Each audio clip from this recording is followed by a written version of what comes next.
The morning of my wedding should have been filled with joy.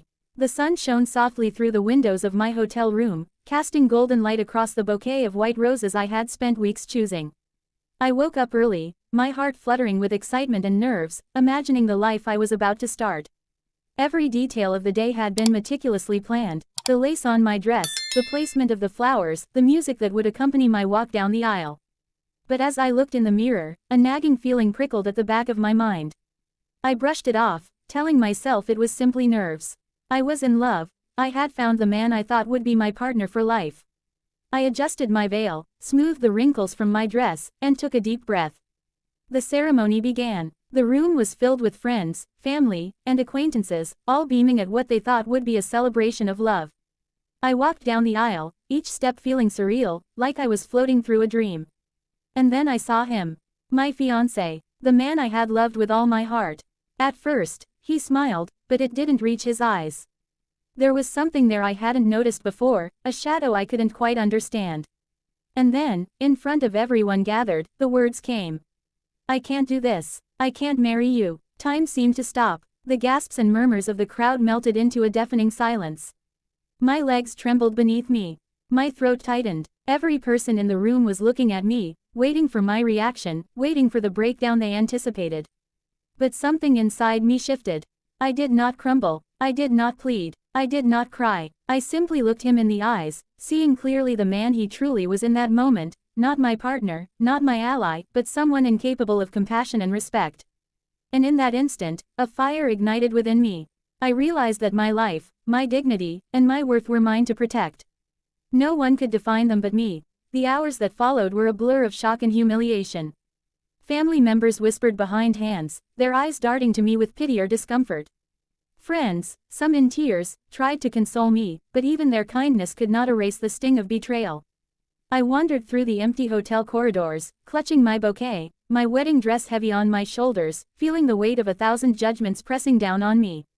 Alone in that quiet space, I let myself feel the raw edges of pain. My heart ached, not only from his rejection but from the exposure of my vulnerability. I had trusted someone so completely, invested so much of myself into a shared dream, and in a single moment, it had all collapsed.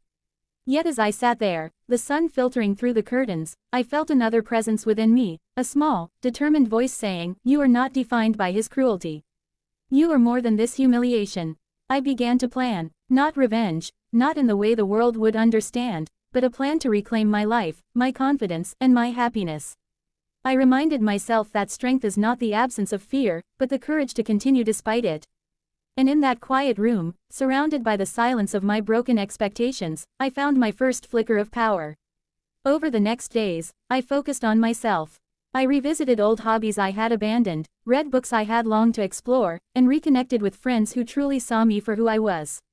I began documenting my feelings in a journal, each word a testament to resilience, each sentence a brick in the foundation of my newfound independence.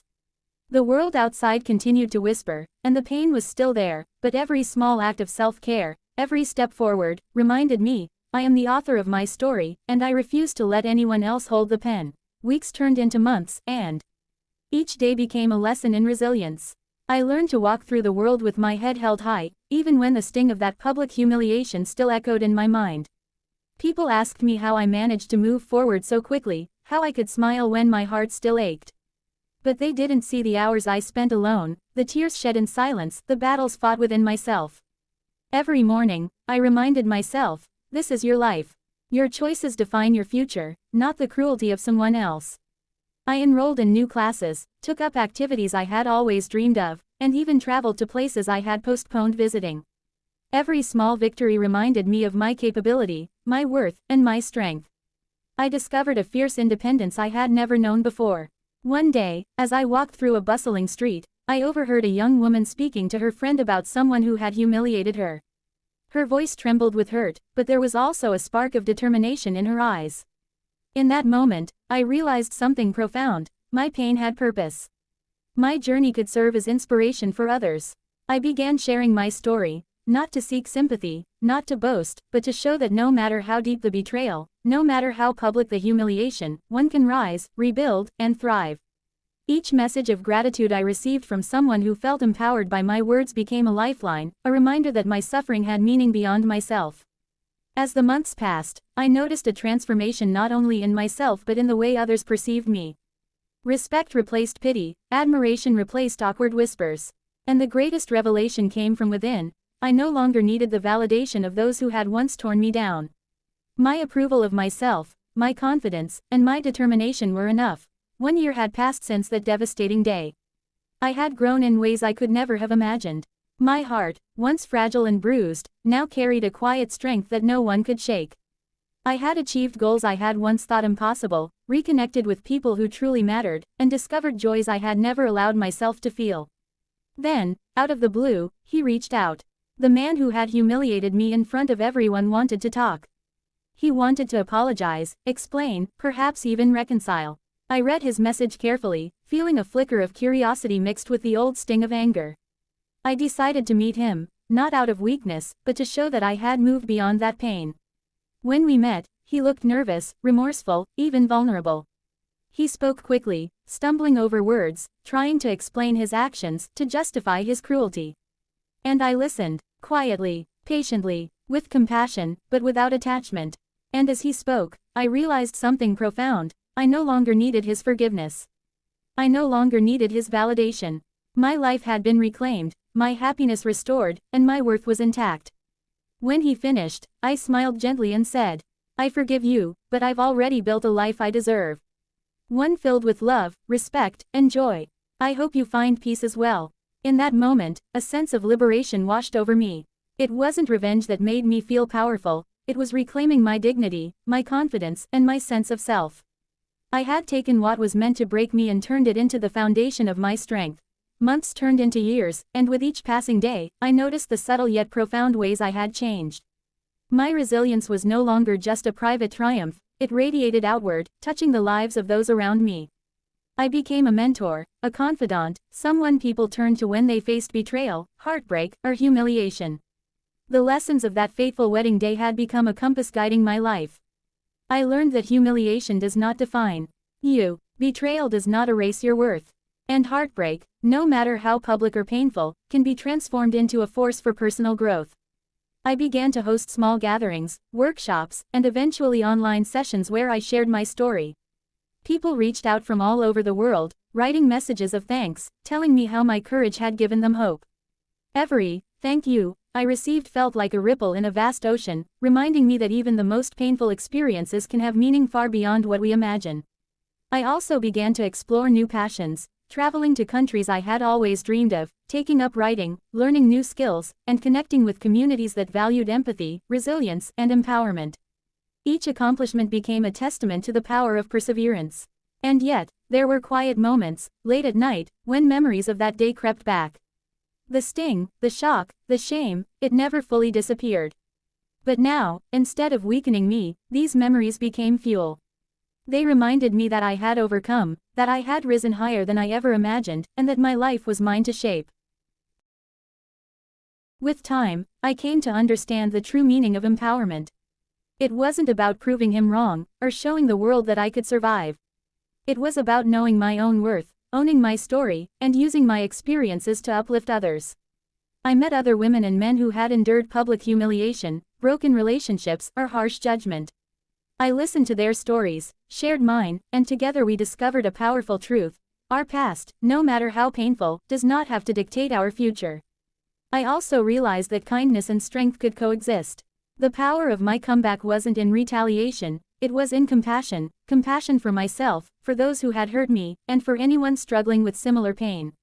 Each decision I made, each path I chose, was guided by this newfound wisdom. I became deliberate in my choices, careful in whom I trusted, yet open to love, friendship, and joy. The trauma of that day no longer shackled me, it propelled me forward. One rainy afternoon, as I walked through the streets of my city, I noticed a young woman sitting alone on a bench, her face hidden in her hands.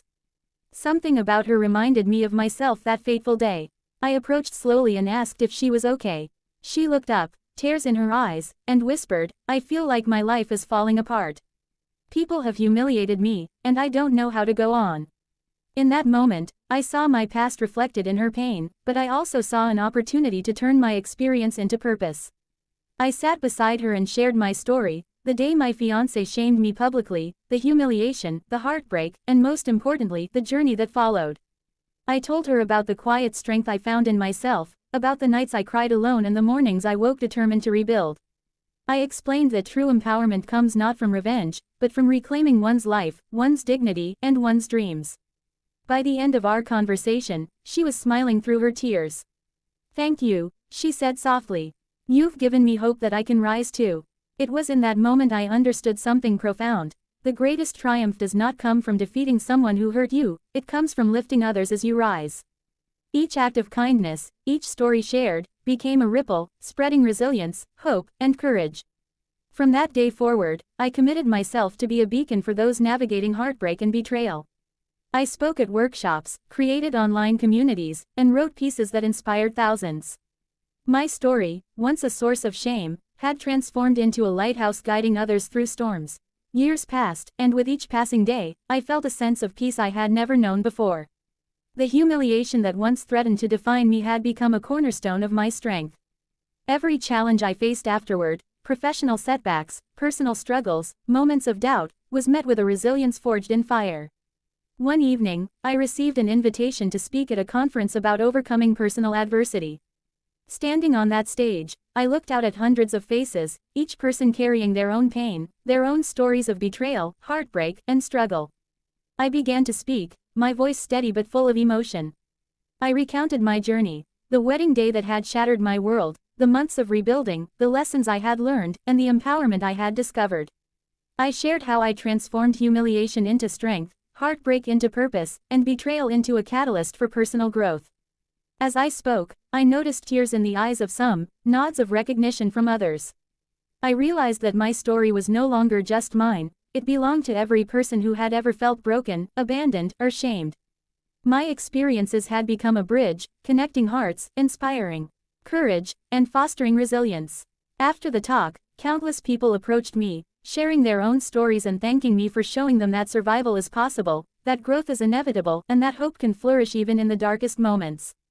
I understood then that the true power of my journey lay not in what had been done to me, but in how I chose to rise above it, and how my rise could ignite strength in others. Months turned into years, and I watched my life transform in ways I could never have imagined.